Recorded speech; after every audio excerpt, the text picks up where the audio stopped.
with B-Bad and Brandon. But welcome to the podcast, Miss Rachel Baxter. Big crowd. Big Thanks, crowd, guys. big Thanks, audience.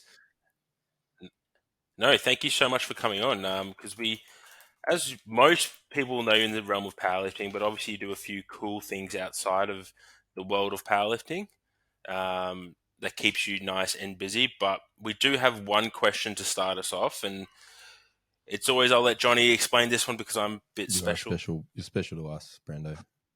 That's how special you are. Rachel, we have one question, and it's very simply, we're going to give you 21 words and or sounds to answer this question. Brando will be officially counting it with a little tally system to ensure that you don't go over the word limit. And that is who you are and what you do. Oh, 21 words, okay. When are you starting now? Does the iron count? Okay. Yeah. I'm Rachel. True. I do powerlifting.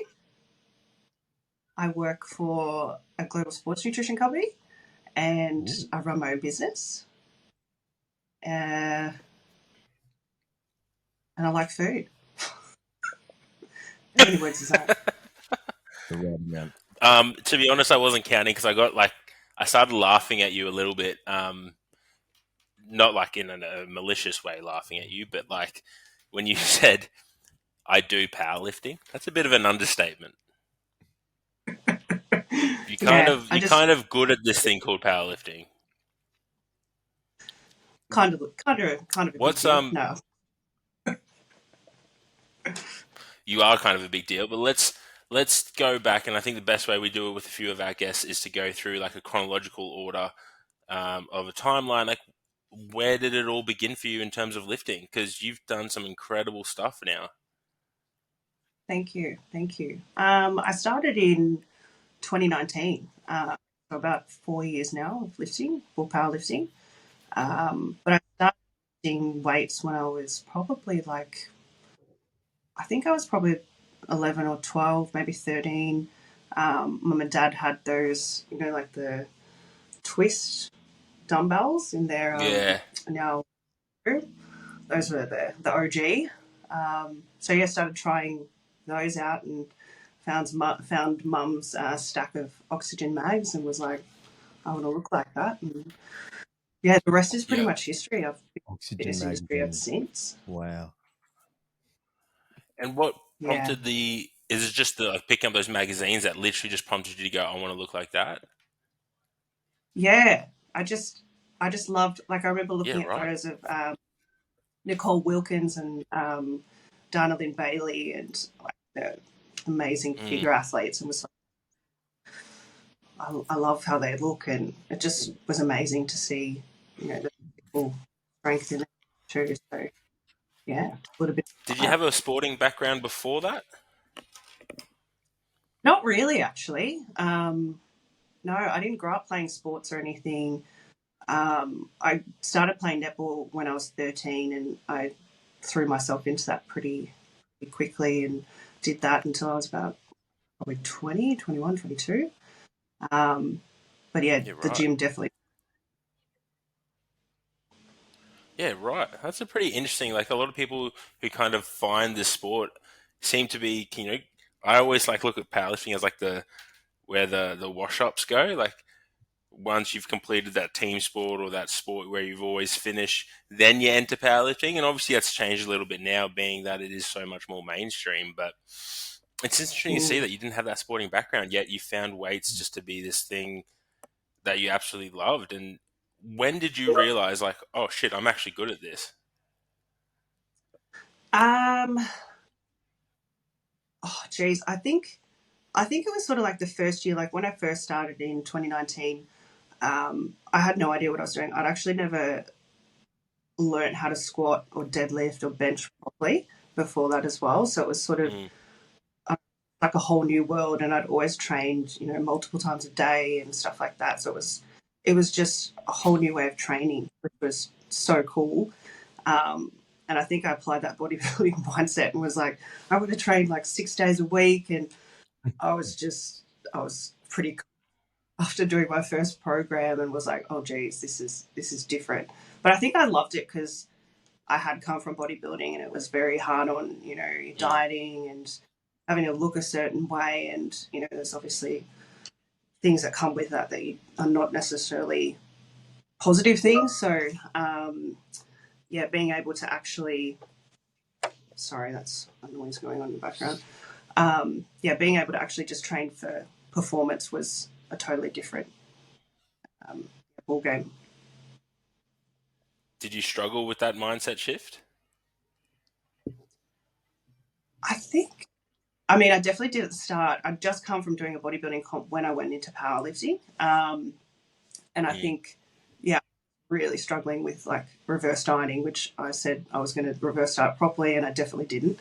And just gaining weight so quickly, being able to like actually put my training or put that food to good use in my training, it did a lot for me over the course of a couple of years to really build my confidence in different areas. Yeah, right. And talk us about through your first comp. Do you remember it?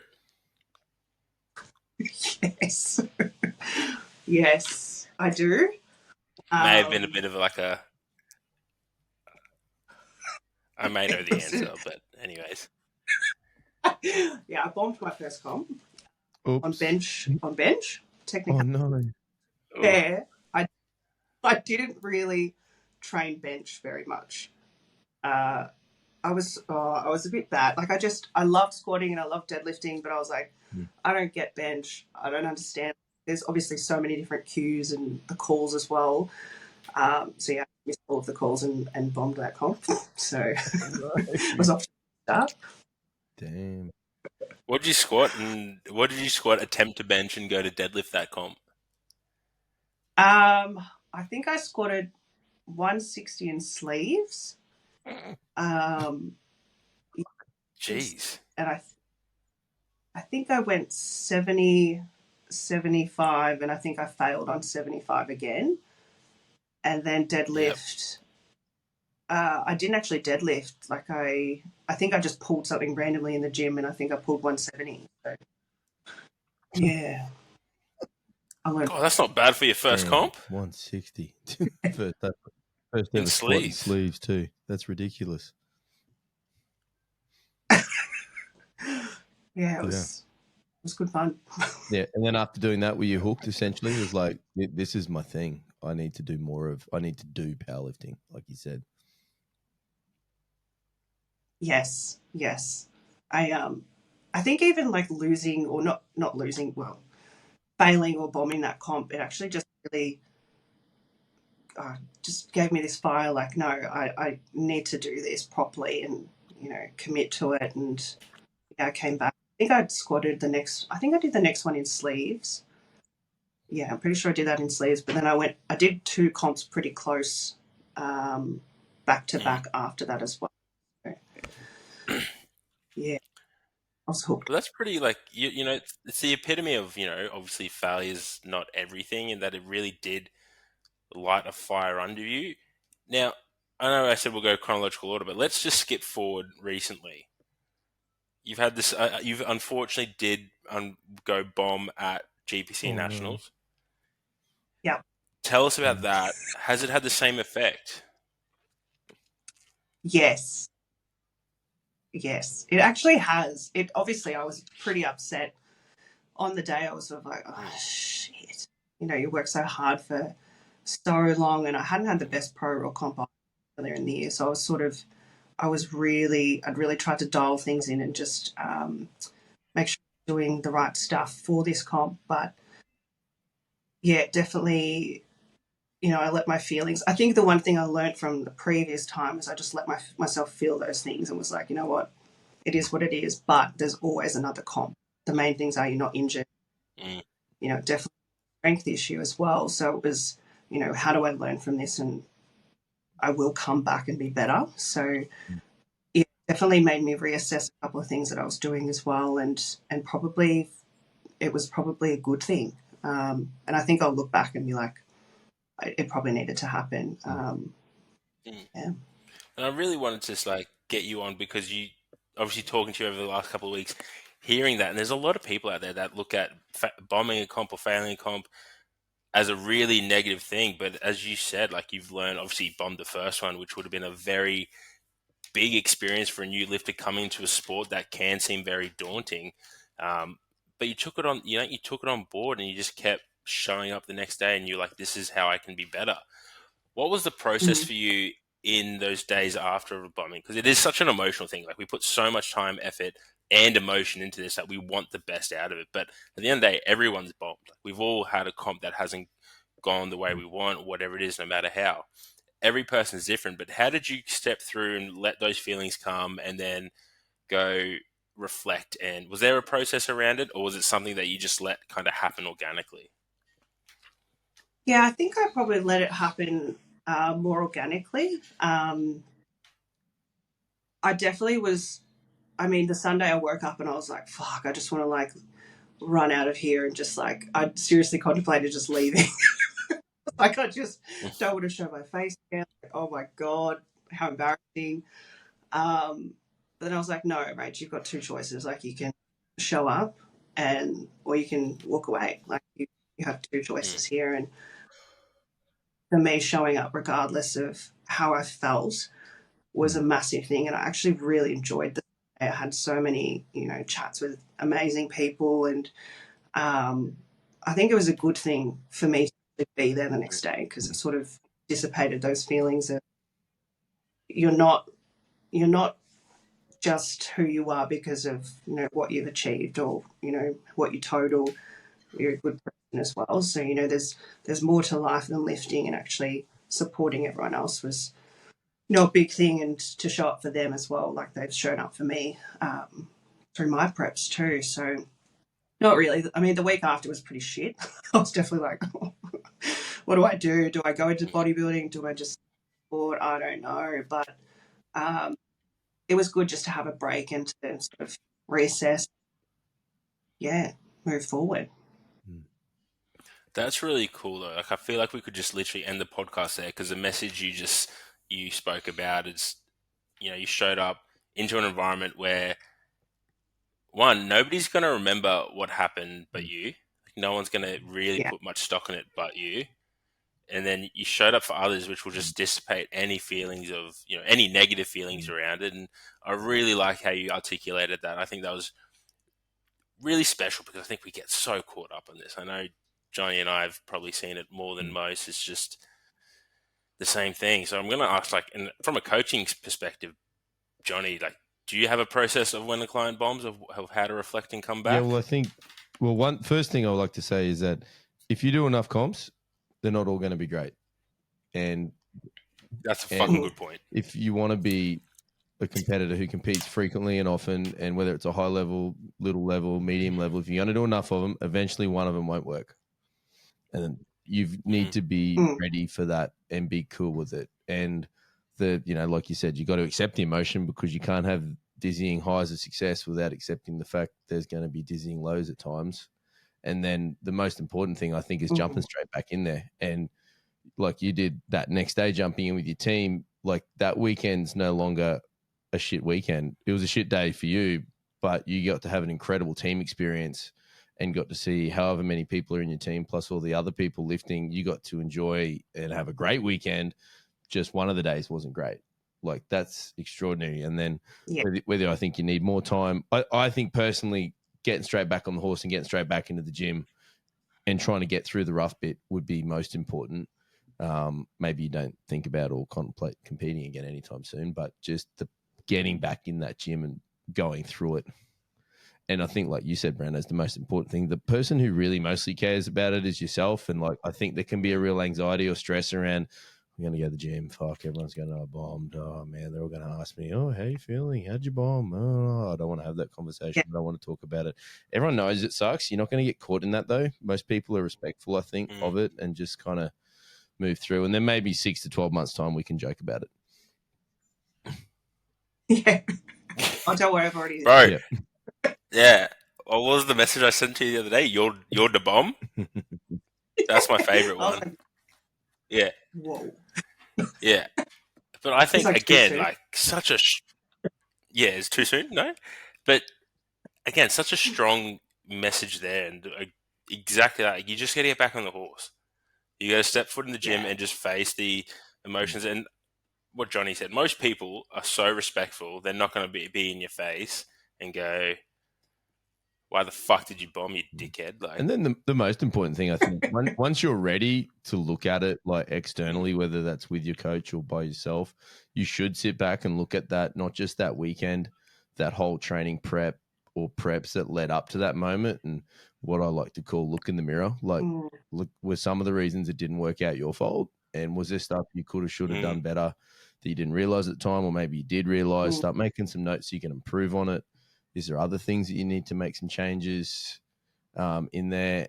And then you can make sure that any of those boxes that you can tick next time so it doesn't happen, you can start doing that. mm, yeah. I absolutely. love that.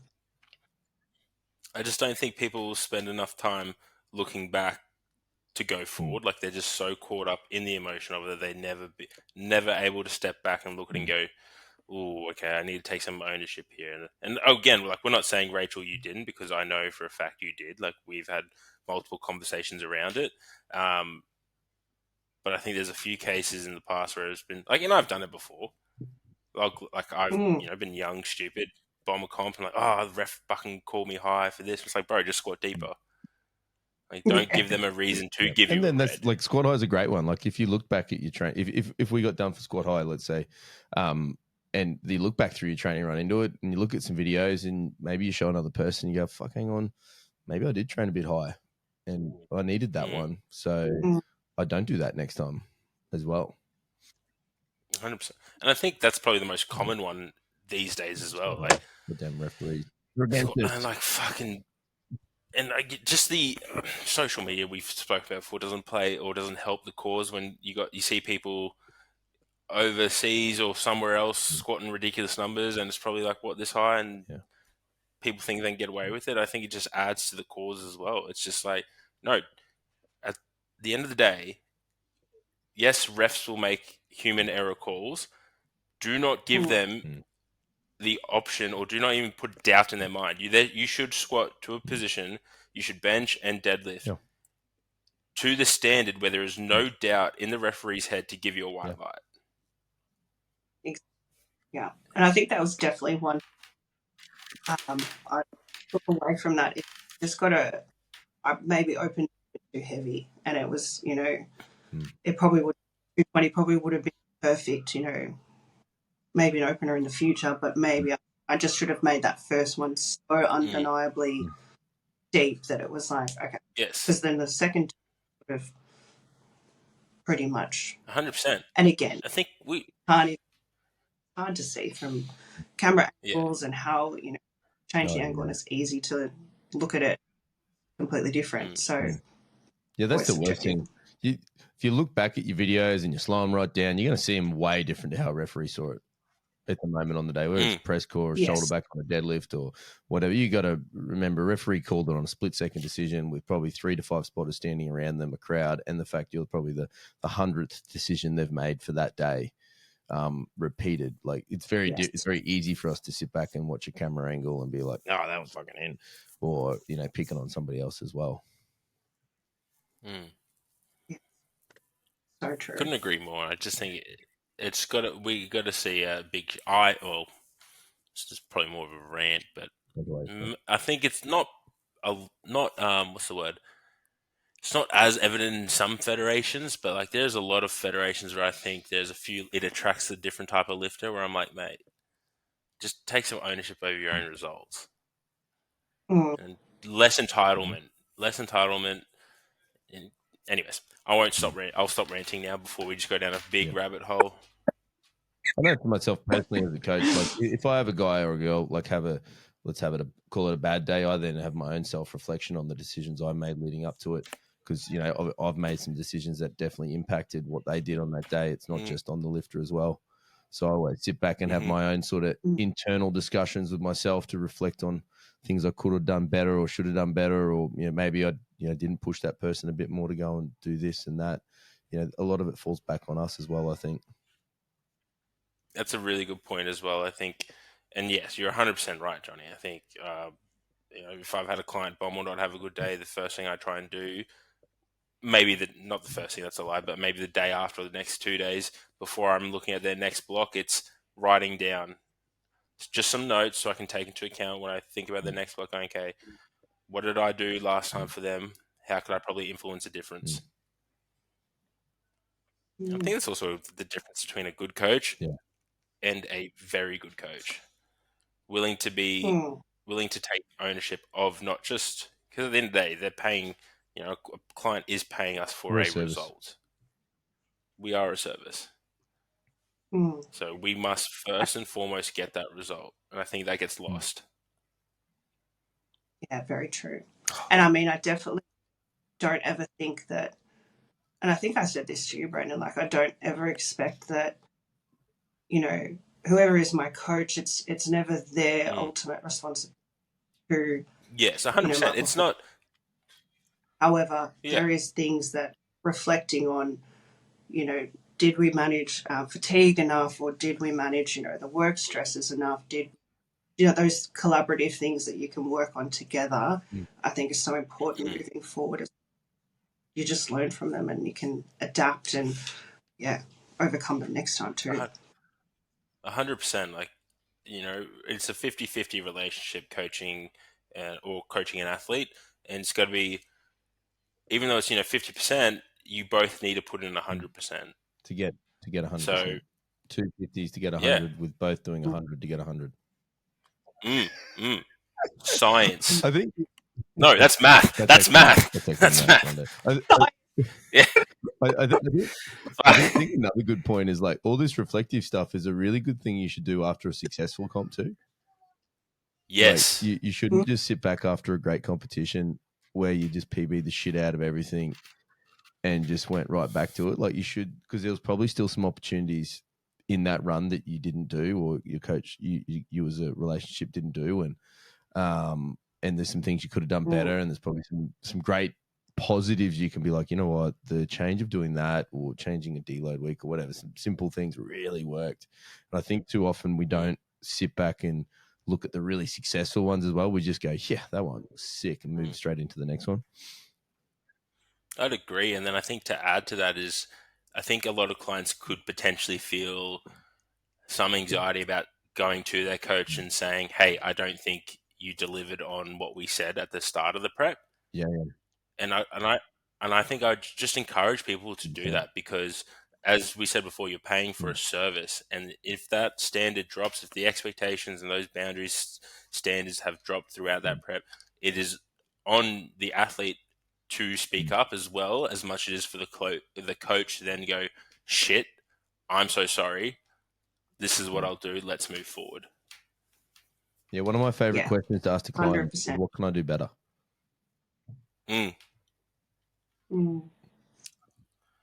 think if you're not asking that as a coach, you're really hamstringing your potential to improve, but also from a business perspective, your potential to grow. Just FYI, you've probably got to ask that question 10 to 15 times before that person has the courage, essentially, to actually truly answer it.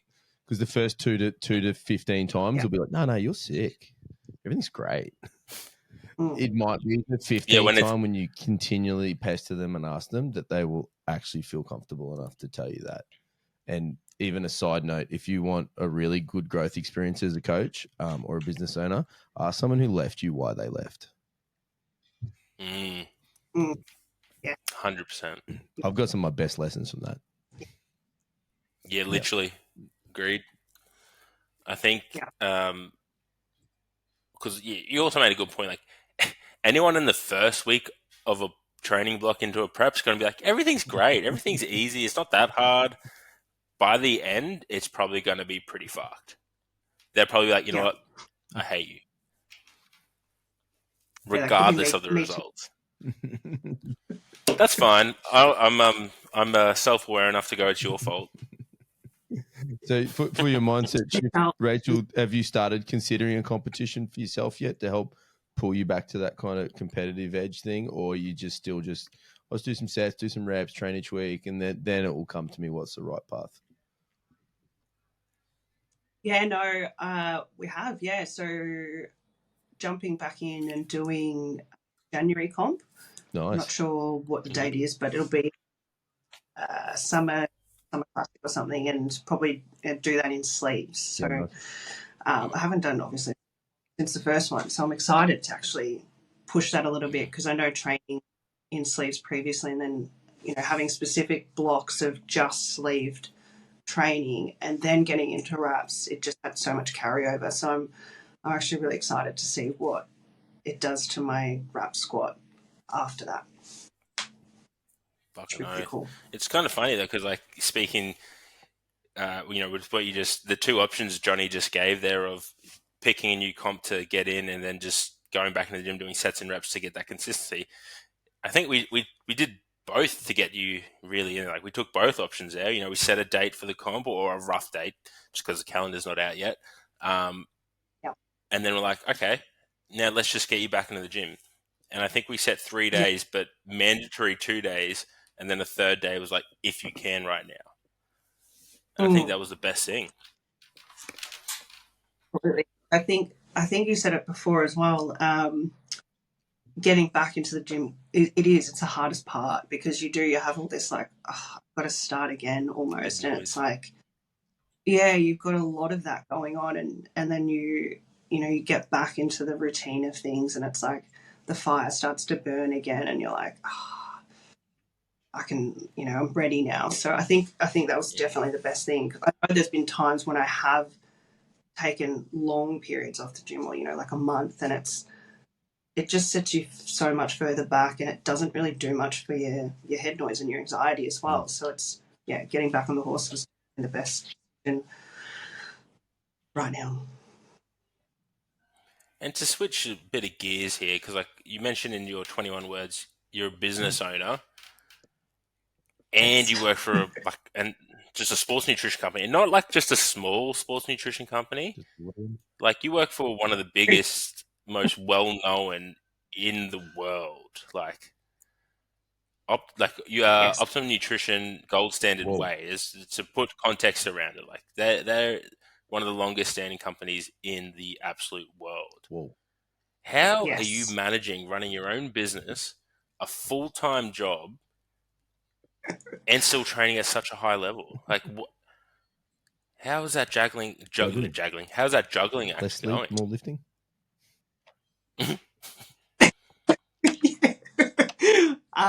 I mean, it's challenging, that's for sure. I think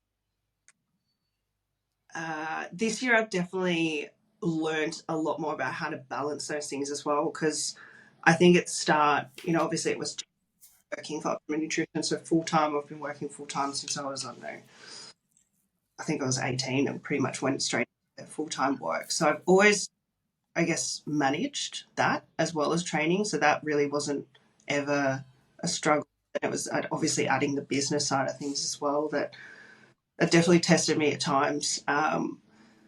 I did have people working for me too, which was obviously very helpful to delegate work and stuff like that, and obviously give other people opportunities to grow and develop and put their skill set Mm. and help others as well. So that was great, but it's just it's a constant juggling act, and I think even as it evolves, it's had to fit around my life, and I think that's one of the biggest Mm. lessons I've learned is to structure services and what I do to almost overlay the other two, because it's the third priority, it's not the first priority, and it's yeah, that sort of makes sense.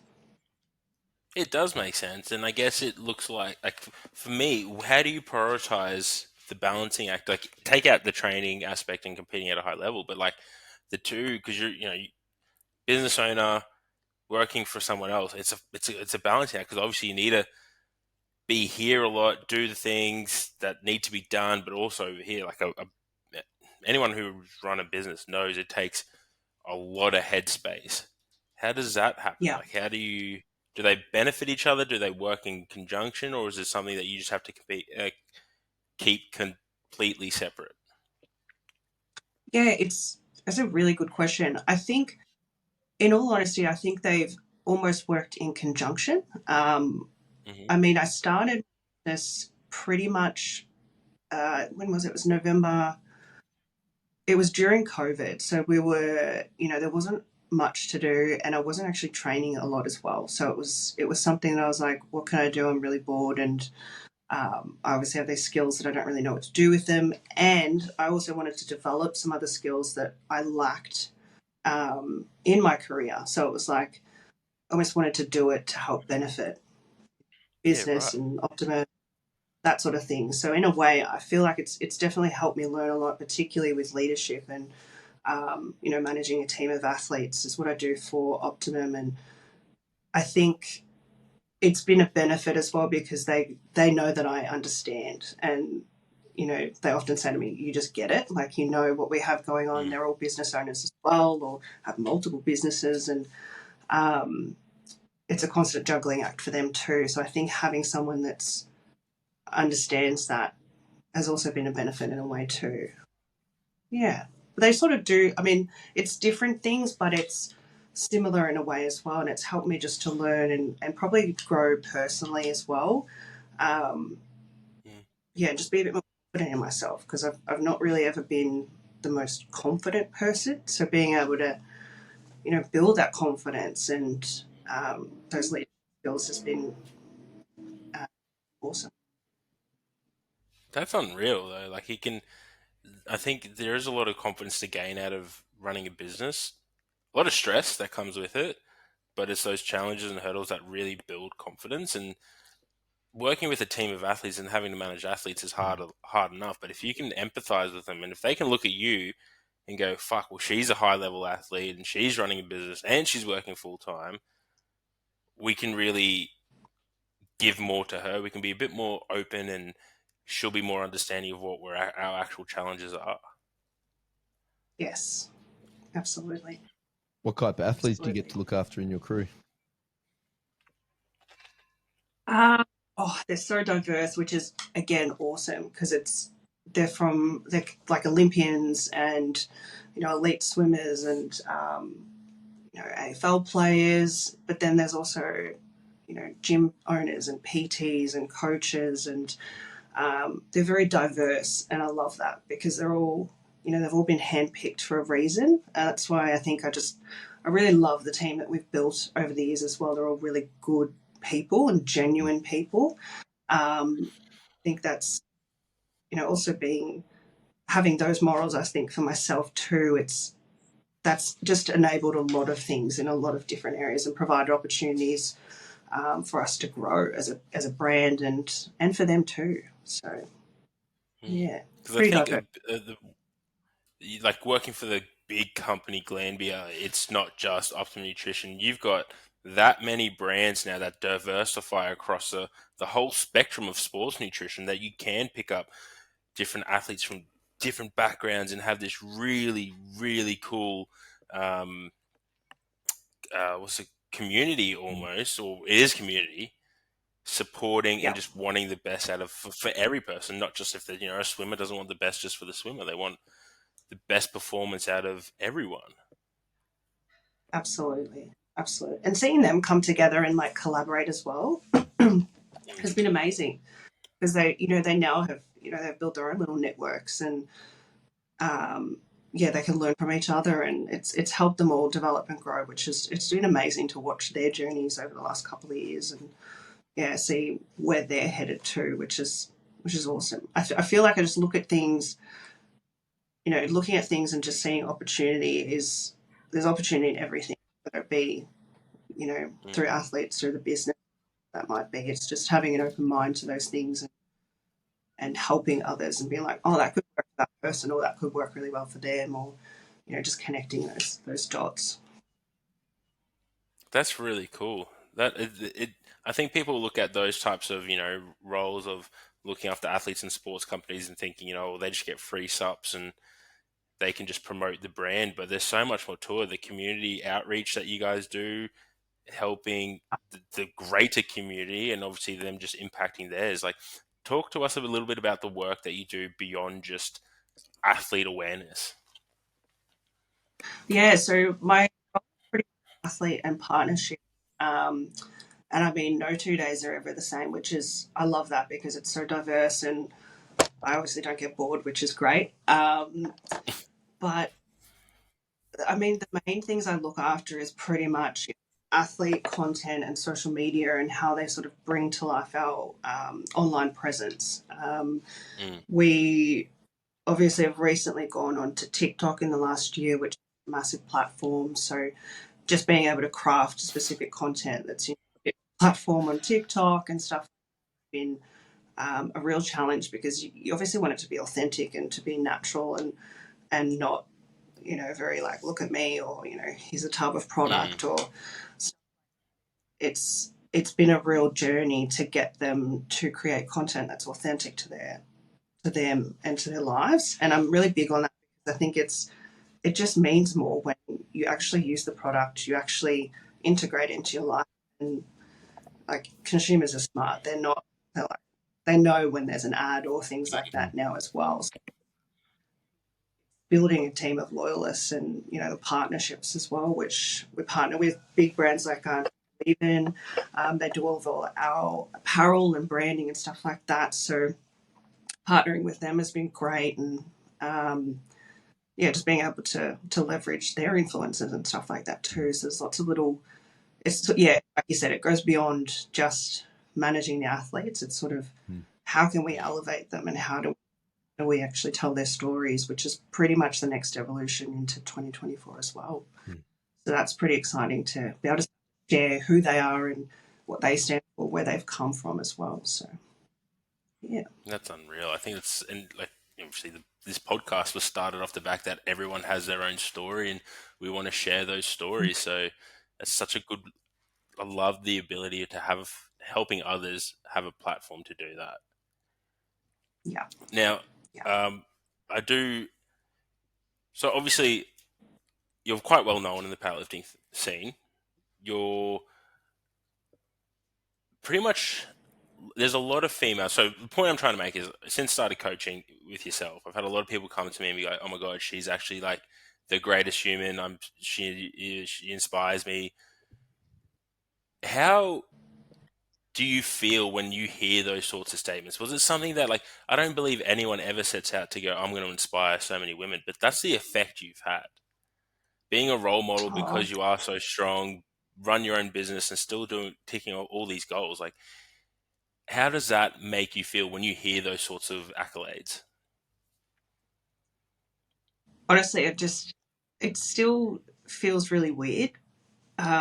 Mm, I find it really hard to accept compliments, and something I'm working on mm, because I guess I know, you know, I don't probably look at myself that way. Um, but I think one thing I have developed is I've, I've learned to be myself and just be who I am. And I think the older I get, and the more people I work with, just being true to yourself is the most important thing. Um, I like your post the other day, Brandon. It was awesome. You can look up to other people and you can try and be like them, but ultimately, there's only one you, and you're unique for a reason. mm, Um, but yeah, it's it feels weird, but I feel very honoured. I've made a lot of friends, and I just love people, and yeah. I mean, even Keita, like Keita was my inspiration when I first started. Like I was mm, like, far out. She's like, oh my gosh, I want to compete on the pro or platform with her, and now it's like we're good friends, and I'm like, Mm. this is weird. It's weird. mm. So my next follow-up question is, what message would you say to someone who is afraid of stepping into that, business ownership or stepping into that strength endeavor, bodybuilding endeavor? Like, what's one message that if someone came up to you and they said, "I need advice," what was one thing you would say? Just do what makes you happy, and yeah, don't. At the end of the day, like, don't worry about what other people think. People are going to judge you regardless. Mm, People talk about you, and it's just if you know who you are and what you're going for and your goals, you just go for it. And at the end of the day, it's your life. So you got to do stuff that makes you happy. And yeah, we're not here to please other people. As much as it's nice to, inspire people and all that sort of stuff, you're doing stuff for you and helping others as well on the way. I think that is a great message. I actually got a little bit emotional listening to it, but all right, that is, I think, the official, what is not official, but like we don't have to be as We're very official. we're very official, but the next official part of the podcast, I just was trying to get across. I'm so like I think I need another coffee despite the caffeine. You, We have sorry. you should have a V. You missed You out. missed You out, missed the mate. memo. Oh, well, if I got yeah, exactly. If I got the memo, but we do have 10 very random questions for you. I have two. I have an additional Oh, two God. I've created up here. Before, so Okay, we have should we hit we have a those first? preliminary 2 with an official 10 to finish. Question number Okay, one. so we got prelim 10. Question number 1. 2. We forgot to ask, what's your squat, bench, and deadlift for the world to know? Your best of bestie bests. Oh yeah. Squat 240, bench 110. No, Ooh. yeah, one. Oh shit, I don't even know. Uh-oh. I think it's 110 It's or 110. Yeah, it's 110. Dang. Thank you. 32.5. Dang. Oh, 235. Fuck, I don't know. It's That's something. That's really strong. Nice total. 570, 580, Yeah. 580 ish. Yeah, 240. That's close to the big 600. Yeah, 580. Boom. 600 next year. definitely not it. Or maybe I have. I don't know. Yes, 600 next year. Fuck yeah. That'll work. That's preliminary question number 1. Preliminary question number 2. Do you get free protein? Yeah. That is excellent. I was like, what's the second question going to be after that? That is a classic. That is an all-time classic B-bag question for sure. That's the most important question. Love Look, he's not wrong. All right. All right, but here are the 10 very random questions. They're meant to be rapid fire. First thing that comes to mind to get an idea of, or more behind the scenes of Rachel Baxter. Question number 1. Are aliens real? No. Favorite kids TV show? Ooh. Arthur. Who would you like to podcast? Ooh. Oh.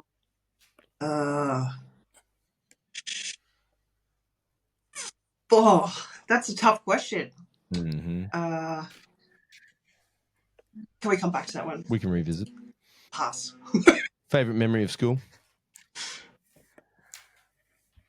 When my PE teacher said that I looked like I'd just been on holidays to the Bahamas after fake tanning, and I was really orange. That's that's vivid. Your favorite YouTube channel that you're subscribed to? Oh, We Got the Chocolates. We Got the Chocolates. I don't know that one. I think that's. Either. Oh, they're good. Give Send it a you check. the. Yep, we need a link for that one. Any goals to finish off the year that you'd like to achieve that you haven't achieved already?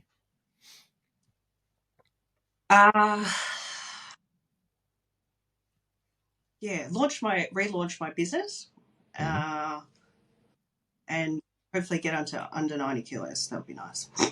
Nice. Eventually. What animal would you like to eat next? Oh, I could go a steak. So a cow. Excellent. 1 cow, please. What are you? Yeah, I was like, steak's not an animal. Yeah, exactly. What are you saving your pocket money for?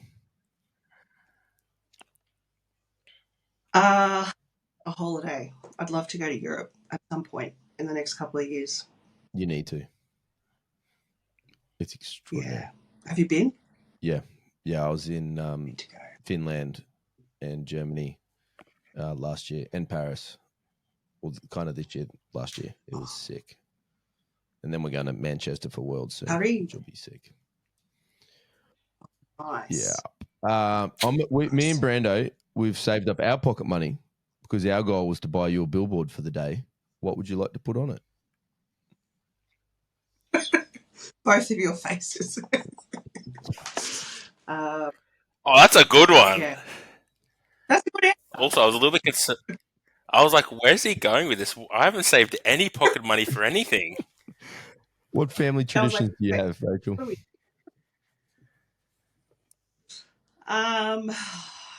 Christmas dinner. Christmas with family. Oh, that's a nice, wholesome one. Yeah, wholesome. That's the 10. Yeah. Oh, wait, we got to go back to it. Who do you want to podcast? Yeah. Good pickup. Oh, I reckon Roger Federer. I just would love to talk to him. Yeah. Yeah. That's a really good answer. Like, anyways, didn't expect it. Bit left field. No worries. Okay, so we're gonna wrap it up. We'll do the shout out thing. Give yourself a shout out. Where can people find you? How can they get in touch with you about your business? Everything like that. My name's Rachel. Now you can find me on Instagram. Pretty much most of the time. Instagram, my business, or Optimum Nutrition. Real quickly, what's your name again? Just wasn't sure. Rachel. My name's Rachel. I'm cutting that and editing it, and that's going to be like our whole marketing for this episode. Hi, my name's Rachel. Right. Oh, God.